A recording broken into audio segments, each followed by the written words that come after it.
Mes amis, je fais ce live notamment pour les lecteurs du Huffington Post, j'arrive à le prononcer, qui m'ont demandé de faire des corrections sur le bac philo, et je profite de ce live pour passer en revue les sujets du baccalauréat de philosophie, et puis une correction. Alors évidemment en philosophie il ne s'agit pas de correction, il s'agit de pistes possibles pour traiter le sujet. Voilà. Comme c'est un live, même si ça va être rediffusé en replay, je vais aussi prendre quelques interactions avec les internautes qui sont connectés en direct, de façon à rendre cette vidéo un peu plus vivante. On va d'abord faire les L, les deux sujets de dissertation, ensuite les ES, ensuite les S et ensuite les technos. Donc si une série vous intéresse particulièrement, vous pouvez essayer de zapper dans la présente vidéo. Voilà, donc on va tranquillement essayer de voir les sujets. Je vais vous rappeler des éléments de la méthode que j'ai mise au point, que j'appelle la méthode voyoute. Voyoute parce qu'il s'agit un peu d'arnaquer le correcteur, d'être le premier de son paquet de copies. Vous savez que chaque correcteur a une centaine de copies à corriger au bac, et la méthode voyoute consiste à utiliser tous les moyens, tous les subterfuges, et parfois les moins philosophiques, pour avoir une excellente note. Voilà, j'avais testé ça en 2016, on avait eu 16,2 de moyenne sur une quarantaine de retours qui me sont parvenus, et on a remis ça en 2017, donc il y a toute une méthode expliquée, qui est bien peu philosophique, mais extrêmement voyoute. Bonjour tout le monde. Oui, on va... Ah non, je ne vais pas corriger les commentaires, Thomas. Tu viens de me demander est-ce qu'il y aura la correction des commentaires. Non, je n'ai même pas accès au texte, il est midi. Et puis la méthode voyoute se centre vraiment sur la dissertation. Donc pour les commentaires, vous savez bien, il faut dégager l'ordre du texte, définir tous les mots. Et puis il y a autant de méthodes qu'il y a de professeurs. Donc c'est assez casse-gueule de traiter le commentaire en philosophie, et surtout d'avoir une correction valable. Voilà, donc commençons par la série L. Il y avait deux sujets. Le premier, suffit-il d'observer pour connaître? Le second, tout ce que j'ai le droit de faire est-il juste? On commence par le premier donc, et on va appliquer la méthode voyoute. Donc on va répondre oui au sujet, non au sujet et oui mais, c'est-à-dire un oui nuancé. Mais d'abord, recherche de la problématique. Quelle va être la question épineuse, le problème que l'on va poser? Alors, suffit-il d'observer pour connaître? Il y a trois termes à interroger dans ce sujet. Suffit-il? Sous-entendu, évidemment qu'il ne suffira pas. Quand on vous demande en philosophie suffit-il, le sous-entendu qui parle très fort, qui crie dans les oreilles, c'est que évidemment ce n'est pas suffisant. Suffit-il d'observer? Le deuxième terme, observer. Qu'est-ce que ça signifie? Observer, faire attention au monde qui nous entoure, notamment avec les yeux, il est question vraiment du regard. Et donc, suffit-il de regarder le monde pour en tirer des leçons, connaître la loi des phénomènes? On suppose que non, évidemment non. Il ne suffit pas d'observer pour connaître. Si je dois faire un micro-trottoir et demander aux passants dans la rue « suffit-il d'observer pour connaître ?», je pense qu'à 64%, les gens diront spontanément, sans y avoir réfléchi pendant 4 heures au bac, ils diront spontanément « non, il ne suffit pas ». C'est la raison pour laquelle je vais commencer ma grande partie grand 1 par un non au sujet, en faisant l'avocat.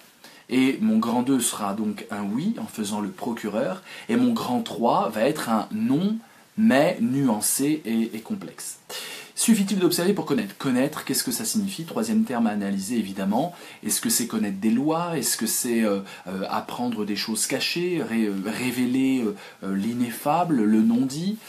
Est-ce que c'est pouvoir anticiper, connaître? Est-ce que c'est pouvoir diffuser mon savoir aux autres? Voilà, beaucoup d'interrogations qu'il va falloir se poser. Donc, on commence donc l'introduction, spontanément, on a dit qu'on répondait non, donc spontanément, on a l'impression que la connaissance est supérieure à la simple observation du monde qui nous entoure. Nous avons vraiment cette idée que la connaissance, c'est l'organisation des observations récoltées tout au long, parfois d'une vie ou de plusieurs générations. On peut hériter de la connaissance de nos aïeux, on n'hérite pas forcément des observations de nos aïeux, et donc on a l'impression que la connaissance est un traitement a posteriori des observations que l'on peut faire. Ça, c'est spontanément. Je pose donc la thèse qui va être mon grand 1. Non, il ne suffit pas d'observer pour connaître.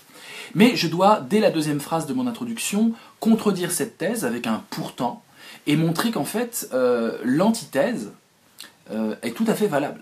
Donc, pourtant, que serait une connaissance qui serait complètement coupée de l'observation immédiate?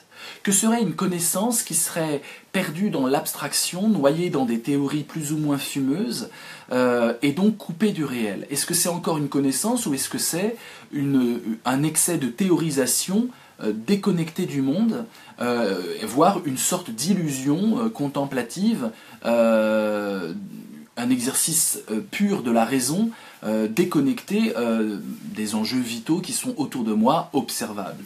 Donc une connaissance qui serait éthérée et qui ne serait plus capable d'action. Est-ce qu'il n'y a pas un piège si on quitte le sol de l'observation, le sol du monde empirique et de l'expérience qui m'entoure, est-ce qu'il n'y a pas un piège de se réfugier dans une connaissance vide, creuse, hyper théorique, hyper froide, et qui ne en fait dit plus rien du monde dans lequel je suis? Donc vous voyez, je mets en danger, je mets en garde contre le danger d'une connaissance qui serait coupée de l'observation. Et donc là, ça me permet d'amener l'antithèse. Oui, il suffit d'observer pour connaître. Vous allez voir comment on va pouvoir y arriver. Et enfin, la problématique, c'est la troisième phrase de votre introduction. C'est toujours un comment. Dès lors, virgule, si j'ai dit que il ne suffit pas d'observer pour connaître et il suffit d'observer pour connaître, alors dès lors, comment?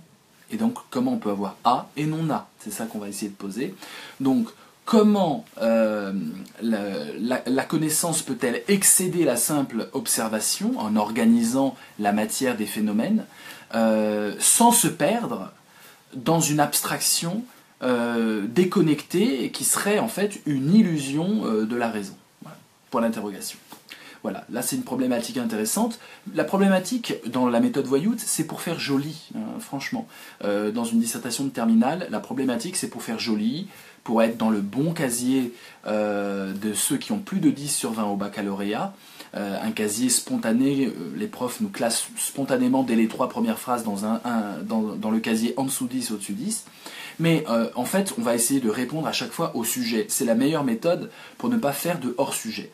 Chacune de nos sous-parties, et on a 3 par grande partie, donc 3 parties, 3 sous-parties, est une réponse directe au sujet et non pas à notre problématique. Donc ça, c'est une astuce pour rester toujours dans le sujet. On peut continuer un peu l'introduction. Il y a une 4e phrase qui consiste à montrer que la thèse, il ne suffit pas d'observer pour connaître, ne fonctionne pas. Il faut monter une limite dans cette... Là, je détaille un peu ce sujet qui donne un peu la méthode, et puis après, j'irai plus vite sur les autres sujets. Donc, en effet, on peut rajouter en 4e phrase de l'introduction, en effet, il ne suffit pas d'observer pour connaître, il faut que je montre que ça ne marche pas, hein, d'accord? Donc, en effet, me limiter aux simples observations, c'est m'empêcher de connaître les choses invisibles. Ça peut être les microbes, ça peut être les lois du cosmos, des choses qui, même si les lois du cosmos peuvent être observées, c'est plutôt sur des chiffres qu'on observe dans l'astronomie et l'astrophysique, on calcule des équations et des chiffres, plus que la simple observation comme Copernic ou Galilée. Donc la science n'aurait pas pu inventer si elle s'était simplement contentée de l'observation, si elle n'avait pas fait un immense travail théorique pour essayer d'organiser les données qui me sont donc... On voit bien que connaître est supérieur à la simple observation, par une analyse critique, une analyse qui cherche à décrypter les choses invisibles du monde, les choses qui ne tombent pas sous mes sens. Inversement, et là on va montrer que l'autre ne me fonctionne pas non plus, donc l'idée que de dire il suffit d'observer pour connaître, ça ne suffit pas. Inversement, si la simple observation donnait de la connaissance, il n'y aurait pas de notion de culture, il n'y aurait pas de notion d'érudition, il n'y aurait même pas de différence entre les intelligences humaines. Et on sait bien qu'il y a une différence dans les intelligences humaines. Il y en a qui ne connaissent pas, et pourtant ils observent comme les autres, ils ont les mêmes yeux et ils observent. Et puis il y en a qui connaissent, et donc il faut bien imaginer que ceux qui ont de la connaissance, les sages, les savants, les philosophes éventuellement, ont dépassé la simple observation que le Kidam pourrait faire du monde pour accéder à autre chose. Quel est ce surplus qui fait qu'on peut dire lui il connaît ou lui il se contente de regarder. Voilà. Et puis on peut aussi en sixième phrase d'introduction montrer l'enjeu. Pourquoi cette question est importante. Il faut toujours dramatiser les questions qu'on vous donne au bac. On bloque les issues à la fois et puis à la fois on dramatise. Donc l'enjeu, très simplement, c'est de dire que c'est très important de devoir répondre à cette question parce que dans un monde qui repose sur les pulsions, qui repose sur l'observation et les réflexes que l'on pourrait avoir suite à nos observations, la distance que permet la connaissance, la grille d'analyse qu'elle nous permet d'avoir est un enjeu du monde, en tout cas d'aujourd'hui, mais un enjeu humain pour sa liberté. Sinon, je risque d'être victime de mes observations avec tous les risques d'illusion possibles. Donc, pour cheminer vers la vérité, il est très important de répondre à cette question, suffit-il d'observer pour connaître? Voilà, et puis on finit l'introduction par une septième phrase qui est l'annonce du plan. Là, je vous ai un peu esquissé le plan. Grand 1 non, grand 2 oui, grand 3 non mais. Donc ça donnera, dans un premier temps, on va dire non. Dans un premier temps, nous nous interrogeons sur la supériorité de la connaissance par rapport aux simples données d'observation. Pour enfin, deuxième temps, dire oui. Pour enfin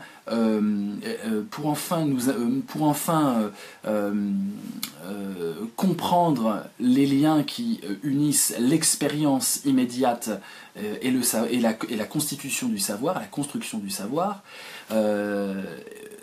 pour ensuite faire ça, et enfin, troisième partie, et enfin déterminer les champs spécifiques de l'observation et de la connaissance, par exemple. Voilà. Essayer d'arriver à une critique, de limiter ce qui est de l'ordre de l'observation et ce qui est de l'ordre de la connaissance.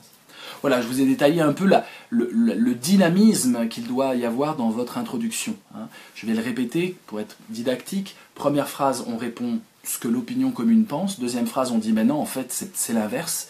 Troisième phrase, on dit mais comment on peut avoir ça et son contraire, problématique. Ensuite, on bouche les issues de la première thèse, on bouche les issues de la seconde, de l'antithèse. On montre qu'il est très important de répondre à la question, c'est l'enjeu. Et puis on annonce le plan sous forme de tiroir vague. On n'annonce pas le contenu de nos parties, mais on annonce les champs d'investigation qu'on va parcourir. Bon, pour ce qui est du plan, quand on est dans la grande partie 1 et qu'on répond non, il ne suffit pas d'observer pour connaître, il va falloir trouver des arguments. Il faut trouver 3 arguments, 3 idées qui peuvent, alors là je ne vais pas vous les détailler parce que j'ai mes références, vous avez les vôtres, voilà, ça peut être des faits d'histoire, ça peut être des faits de science, c'était un sujet de L, mais ça n'empêche pas Well de citer des scientifiques, vous en avez croisé dans votre scolarité et peut-être en cours de philosophie. Et donc l'idée c'est d'organiser la plaidoirie de l'avocat de façon à ce qu'elle aille crescendo. Le grand 1 petit a, c'est tout doux. Suffit-il d'observer pour connaître? Non, bien sûr que non, parce que d'abord on peut être victime d'illusions. Donc on peut faire un grand 1 petit a sur la notion d'illusion. Illusion d'essence, quand le bâton est plongé dans l'eau, j'ai l'impression qu'il est courbé. C'est Descartes qui utilise cet exemple. Descartes est assez utile d'ailleurs pour dénoncer un peu cette idée d'illusion. Et puis, grand 1 petit b, on peut dire que non, il ne suffit pas d'observer pour connaître, car l'acte de connaître est un acte d'organisation de l'observation. C'est un acte qui vient après coup. On récolte des données et ensuite on les organise avec méthode. Descartes, là aussi, peut être utile. D'autres, hein, bien sûr, vous n'êtes pas obligé de citer des philosophes, mais ça peut vraiment vous aider. Et alors là, il faut radicaliser dans les petits C, les troisièmes sous-parties de vos parties. Donc on peut radicaliser en disant absolument pas, il suffit-il d'observer pour connaître, absolument pas, l'observation seule est une absence totale, hein, je radicalise, totale de connaissance. Celui qui est dans l'observation pure n'est pas dans la connaissance, à tel point qu'on ne peut pas observer de façon pure. On a toujours de la connaissance en nous qui nous aide à comprendre le monde et à voir le monde. Simplement dans le fait de voir le soleil comme éloigné, alors qu'en fait il est là, hein, c'est une boule de feu. J'ai l'impression que si je marche, un peu ce que pensaient les peuples primitifs, si je marche vers le soleil, je vais le toucher un jour, hein. Mais je sais maintenant, homme du 21e siècle, que le soleil a des milliers de kilomètres. Et donc, je vois le soleil comme éloigné, mais en fait, c'est pas l'observation, je le sais comme éloigné. Cet exemple vient de Husserl, qui est un philosophe du début du XXe siècle, un phénoménologue, et il raconte ça très très bien. Il montre que dans toute saisie du monde, dans toute compréhension, observation du monde, il y a déjà un apport de connaissances. Et donc, ça veut dire une chose très simple, ça veut dire qu'il n'y a pas d'observation pure. Il n'y a pas d'observateur pur. Il y a toujours un observateur qui a des idéologies, des préjugés et une connaissance qui l'aide à voir. Là, on a radicalisé. Suffit-il d'observer pour connaître le nom. Grand 2, petit a, on va devoir prendre le parti pris opposé. On devient le procureur, on change de casquette. L'avocat a fait sa plaidoirie, non, et maintenant le procureur va dire oui. On va commencer doucement en remettant en question ce qui vient d'être dit par l'avocat. Donc, ah bon, tiens donc, l'observation n'est pas suffisante. Alors ça voudrait dire que tout le monde doit passer par des études laborieuses, compliquées, pour pouvoir véritablement observer. C'est totalement faux. C'est totalement faux. Il y a plein de peuples dits primitifs où l'observation a pu vraiment déboucher sur de la connaissance. Regardez par exemple l'usage qu'ils ont de la médecine naturelle, l'usage des plantes, des baies, etc. Usage qui se transmet d'ailleurs de génération en génération. Savoir comment utiliser telle drogue ou comment utiliser tel aliment qui pourrait être du poison mais qui peut aussi guérir si on le dose bien, on pourrait croire que c'est de la connaissance pure. En fait, c'est lié aux observations de mes aïeux. Même si moi j'ai hérité d'une connaissance, cette connaissance était à la base une série d'observations où ils ont mangé les baies rouges qui avaient l'air succulentes et ils sont morts ou ils ont eu mal au ventre, plusieurs fois répété. Et donc il y a un phénomène de déduction. Je tire des analyses de cas particuliers à partir d'une loi générale, ou d'induction. Je tire une loi générale à partir de cas particuliers. J'ai toujours observé que les corneilles étaient noires, et donc je dis, dans la définition de ce que c'est une corneille, c'est un oiseau noir. Voilà, évidemment, rien ne me dit voilà, peut-être que je peux rencontrer un jour une corneille blanche. Donc l'induction, la déduction ne sont fondées finalement que sur l'observation. Et même lorsque j'hérite de sciences extrêmement élaborées, extrêmement théoriques et apparemment très loin de l'observation, prenons par exemple la géométrie. La géométrie, on fait des calculs, on n'est pas en train d'observer le triangle, on calcule dessus. L'observation, à la rigueur, peut nuire à la compréhension d'une science. Même ça vient d'abord. Il suffit de voir comment on a calculé le cercle pi, pas le cercle pi, quand on a trouvé le chiffre pi, il était question vraiment d'observation maintes fois répétée. Toute science construite s'est édifiée sur de l'observation. Et là, ça rejoint un peu les thèses des empiristes. Je pense à Locke, je pense à Hume. Voilà, si vous les avez vus, tant mieux. Sinon, c'est pas grave. Vous pouvez avoir toujours une bonne note sans citer de philosophe, évidemment. Mais il y a l'idée de l'origine empirique, de l'origine expérientielle de toute connaissance. Donc, on va crescendo. Le A, c'était une petite remise en question. Le grand 2, petit b, m'a montré que la connaissance a besoin d'observation, a besoin de vérification, cette notion de pouvoir faire des expériences cruciales, c'est-à-dire une expérience où on a deux théories qui sont concurrentes, et on va mettre en place un protocole expérimental scientifique qui va invalider une des théories et valider une théorie. Donc l'idée d'expérience cruciale, la lumière est-elle particule, est-elle ondulation, on fait une expérience cruciale qui réfute une thèse et qui valide une autre thèse. Donc c'est bien sur l'observation qu'on peut trancher entre des connaissances ou plutôt des théories qui sont concurrentes. Donc l'idée d'expérience scientifique est vraiment intéressante en ce sens-là. Et puis grand 3 petit b, non, grand 2 petit c, on radicalise le oui, il suffit d'observer pour connaître. Évidemment, on va même radicaliser en disant toute connaissance est observation. Voilà, toute connaissance est observation, sinon elle ne veut plus rien dire. Et donc on peut vraiment réfléchir sur cette radicalité que finalement c'est dans le rapport au monde qu'on valide ou invalide des thèses. On peut parler même du principe de réfutabilité ou de falsification de Popper, Karl Popper, qui est un épistémologue, qui dit finalement qu'une théorie scientifique n'est scientifique que si elle nous explique comment mettre un protocole capable de l'invalider. Voilà, et c'est pour ça qu'il réfute l'astrologie par exemple comme une théorie non scientifique, parce qu'on ne peut pas mettre un protocole qui l'invaliderait. Et donc là on peut parler justement de cette différence entre la pseudo-science comme l'astrologie, soi-disant fondée sur l'observation, mais finalement pas scientifique, parce que la connaissance, l'observation des constellations ne dit rien de l'état réel des étoiles, du lien des étoiles entre elles, c'est juste quelque chose de l'ordre de l'observation.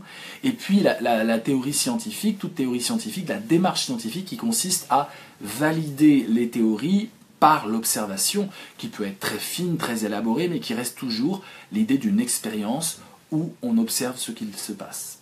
Voilà, la troisième partie, toujours de ce premier sujet que je détaille un tout petit peu, la troisième partie, c'est vraiment cette idée d'arriver à ce qu'on disait en première partie, mais nuancé. Vous devez être malin pour le grand 3. Il faut donc répondre non. Non, il ne suffit pas d'observer pour connaître, mais ça doit être un tout petit peu nuancé par rapport aux thèses un peu radicales de l'avocat.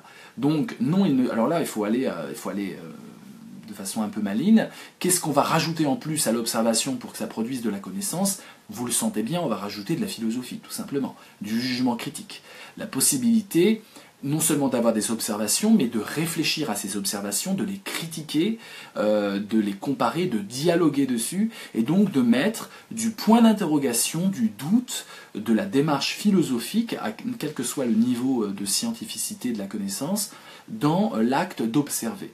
Donc on commence tout doucement, grand 3, petit a, on va dire que non, il ne suffit pas d'observer pour connaître, parce que l'observation sans l'idée de critique et de réflexion, ça marche pas. Hein. La contemplation, qui donne d'ailleurs le mot théorie, théoria en grec ça veut dire contempler, la contemplation c'est pas de l'observation. Vous pouvez faire la différence entre ces deux choses. Quand j'observe, je ne contemple pas. Dans la contemplation, il y a l'idée d'accéder à l'essence du monde. Je vous renvoie à Platon pour cela, d'accéder à dépasser justement l'essence, ne plus être dans la caverne platonicienne. C'est le moment de placer votre caverne platonicienne, si vous l'avez dans votre besace de référence.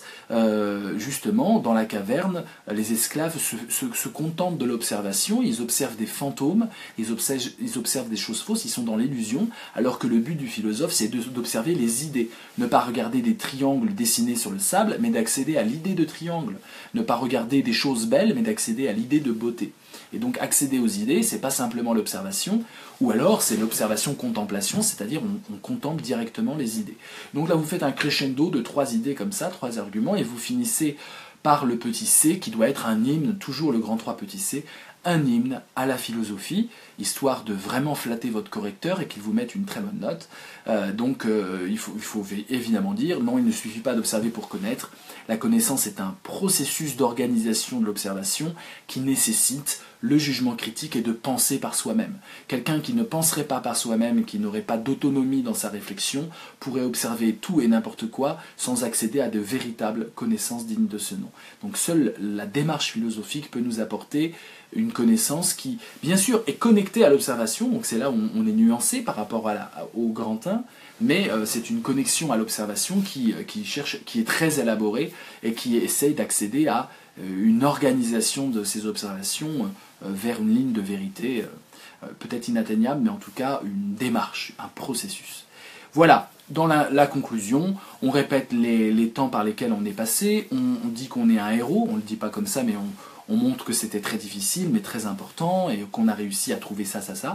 Et puis on finit la conclusion par une sorte d'ouverture qui n'est pas du tout un point d'interrogation, qui est simplement une ouverture sur le monde d'aujourd'hui. C'est 3-4 phrases, 2 phrases, sur aujourd'hui, cette question est très importante parce que nous sommes tous spectateurs. Je pense que la notion de spectateur elle est intéressante, on aurait pu la traiter avant d'ailleurs.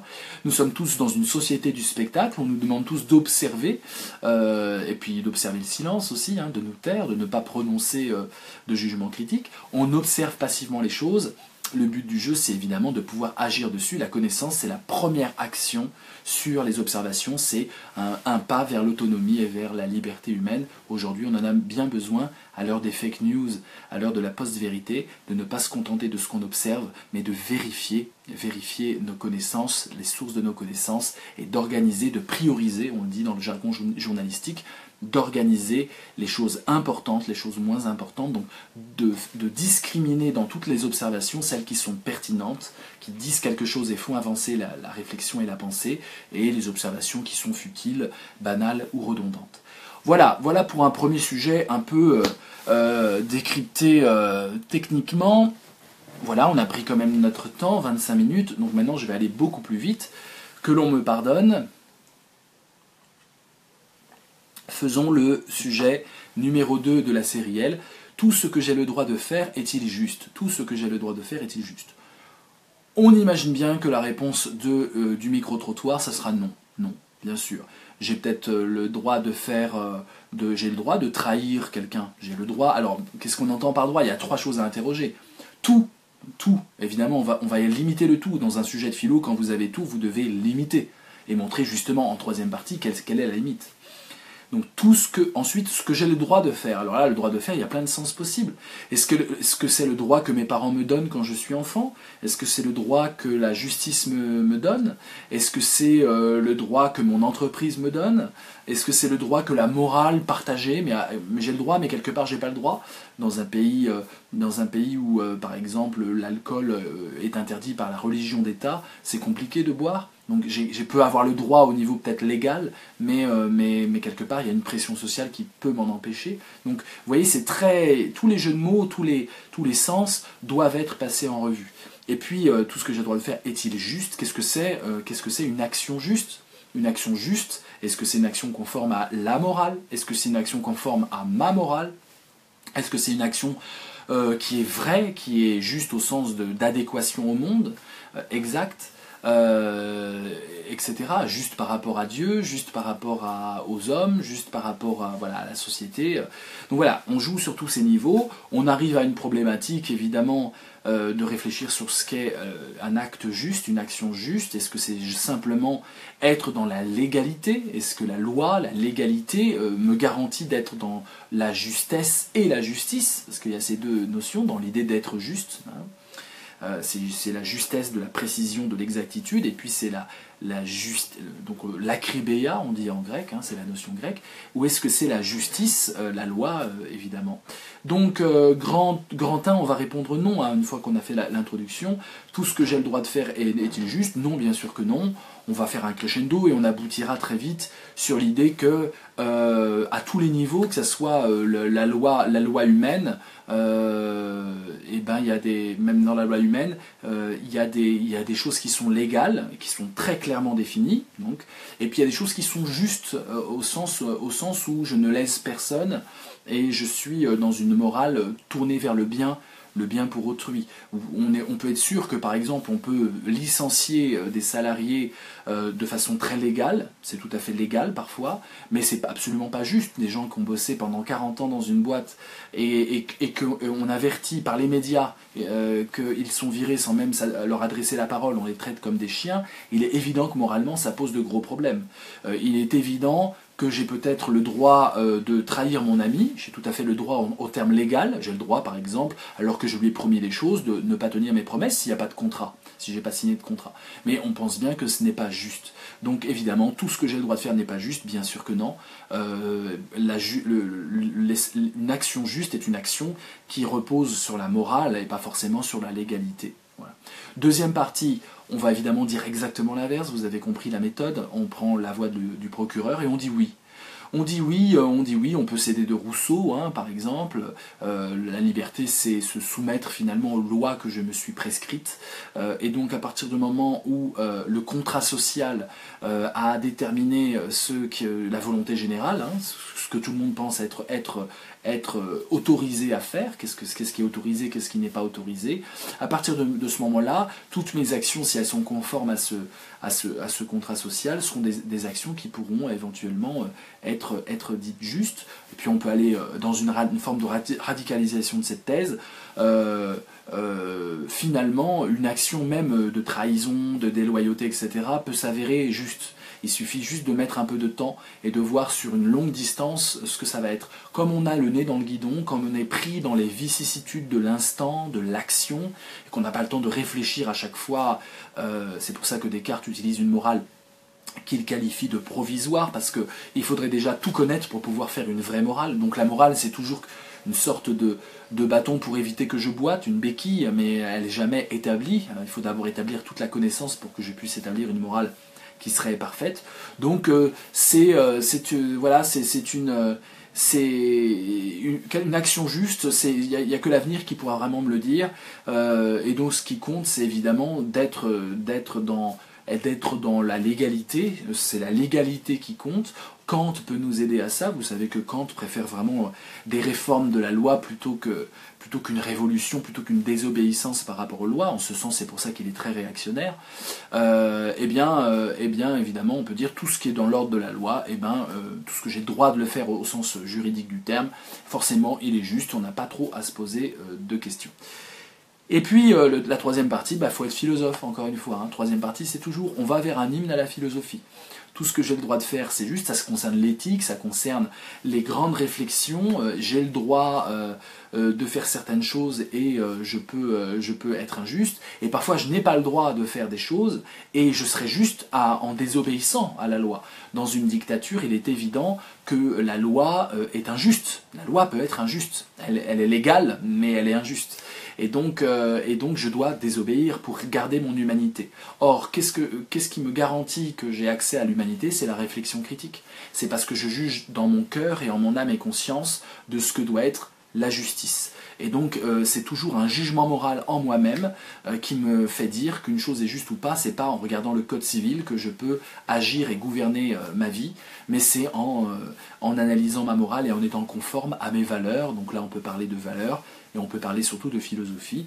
Il faut réfléchir sur ses actions par rapport à ses valeurs et être en adéquation avec ses valeurs pour pouvoir être juste. Parfois ça oblige à désobéir par rapport à des lois qui seraient des lois injustes. Parfois ça oblige à obéir à des lois même si ça va contre mes pulsions et mes instincts les plus spontanés.